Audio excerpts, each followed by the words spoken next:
I've just been watching the John Adams miniseries with Paul Giamatti as John Adams.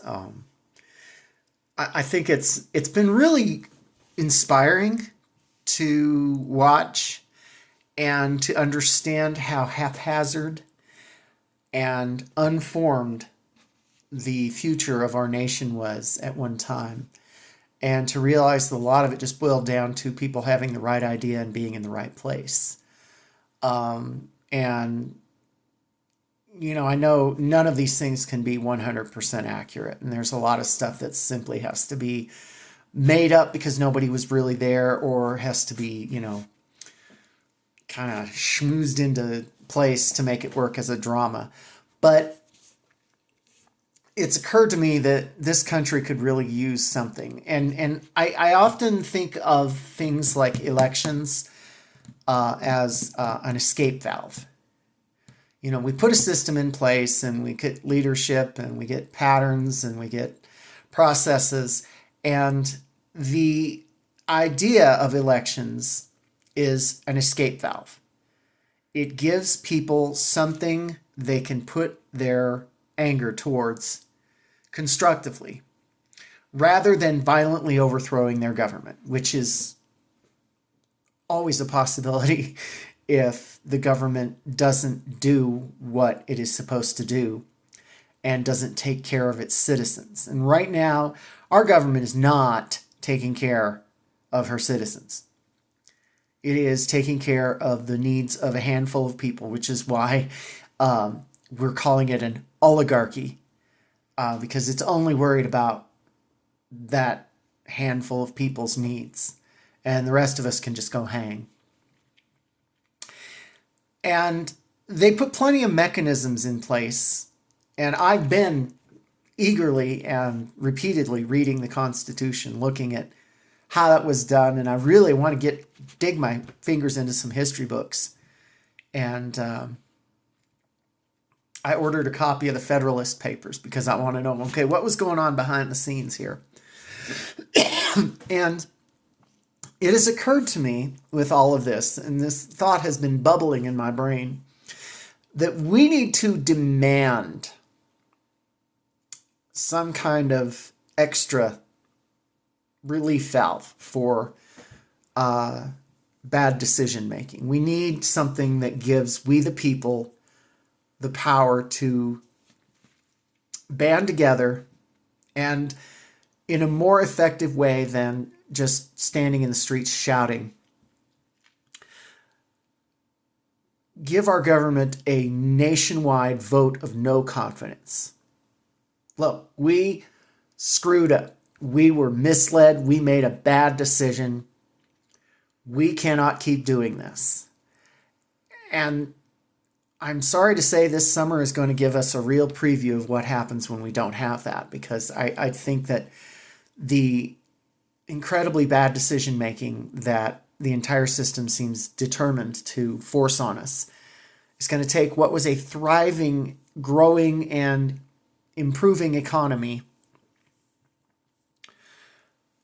and situation for all of us, and it's going to turn it into absolute turmoil and chaos. And we may yet come out of this with a new government.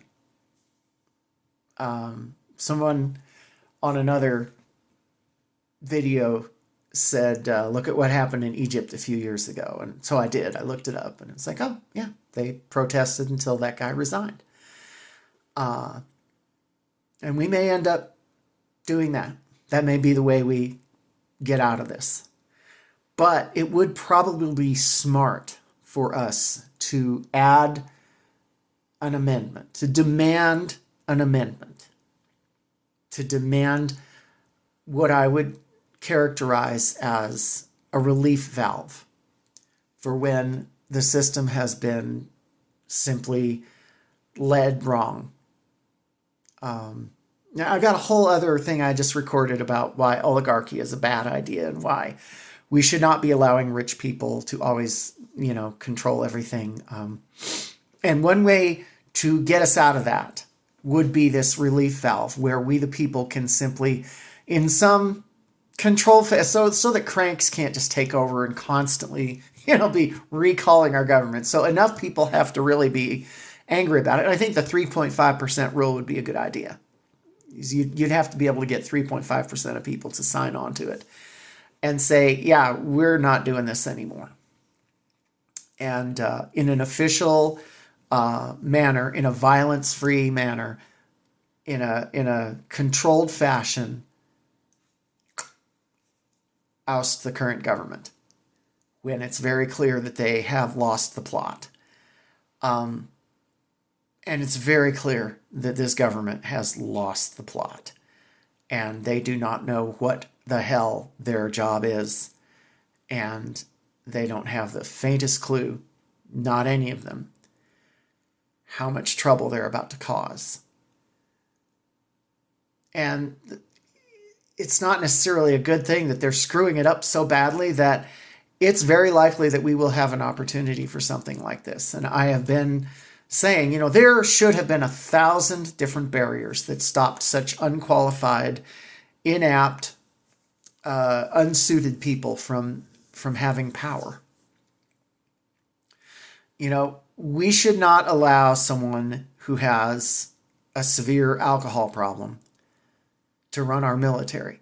We should not allow someone with zero medical qualifications to run our healthcare systems. We should not be allowing someone with no experience in law enforcement to run our FBI. We should not be allowing someone who is such a worthless tool to run our Department of Justice. There are, everywhere you look, you could say that person should not be in this job. And we should never allow criminals to have public office, period, ever. There are a multitude of reasons why that is not a good idea. There are a multitude of objections, starting with the fact that now everything is a criminal enterprise, that the trust in our nation is gone because this guy whose entire life revolved around manipulating other people and doing illegal things that he just got away with is now destroying confidence in our government, is destroying trust. And that barrier should be impassable for someone who is a criminal, for someone who has a criminal history. And part of it goes back to, why the hell is this guy allowed to jam up the courts for years and years and years when he's very clearly a criminal? Why was he allowed to continue to get away with this crap? There should have been a stopping point where a judge or a jury or a prosecutor was able to say, okay, no more appeals, no more wasting our time. Get fucking in front of the judge, or get the fuck in front of the jury and take your lumps and go to jail. Because everybody who has encountered this guy and knows about him is like, yeah, he's been a criminal his whole life. He has never been a responsible, functional adult. And how in the hell we allowed someone like this to wheedle and smooze their way to... I mean, who the hell gave him a TV show to make him a celebrity for being a boss when he sucks at managing anything? Who let that happen? There are so many places where he could have been stopped. And, he's so clearly unfit for any of this stuff. And so clearly a con artist and a scammer. But in the event that we make this stupid mistake in 100 years, I would like to think we can leave our descendants with another escape valve, another way to fix a huge and insurmountable problem like this, when someone is clearly just breaking the law over their knee like a little baby, throwing a temper tantrum.